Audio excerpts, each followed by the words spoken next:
તમારે મારા ધાબા ઉપર પતંગ ચગાવવું હોય તો મેં જે આ નિયમ લખ્યા એનું પાલન કરવું પડશે, બરોબર? બધા પોતપોતાના પતંગ ઘરેથી લાવવાના રહેશે. અને ધાબા ઉપર જે પણ પતંગ આવશે એ બધા પતંગ મારા રહે, કારણ કે ધાબુ મારું છે.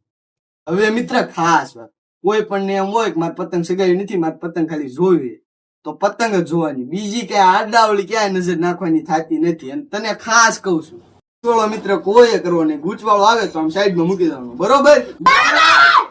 ગીત બધાની પસંદના એક એક જ વાગશે, અને બધા ગીત મરદ માળા ભાઈડાના જ વાગશે, એક કઈ લવરિયાના ગીત વાગશે. તને ખાસ કહી દઉં છું, તારે આવવું હોય તો આવજે ને ઘરે રહે. કોઈએ કોઈના કિન્યા બાંધેલો પતંગ ચોરવાનો સાહસ પણ કરવાનો નહીં. બાકી બીજા દિવસે 15 તારીખના રોજ કલમ નંબર 365 માં ગુનેગાર ઠેરવવામાં આવશે. એવડી ખાઈને ફોતરા બધા સાઈડમાં નાખવાના, કોઈ આમ નાખવાના, આમ તેમ નાખવાના નહીં. પછી આ ગંધવાળો થાય બધું પછી મારે વાળવું પડે છે. અહીંયા અવગળ તો પોતપોતાના ઘરેથી પપોડા લાવવાના, એટલે પપોડા રે ને હેઠા ન થાય.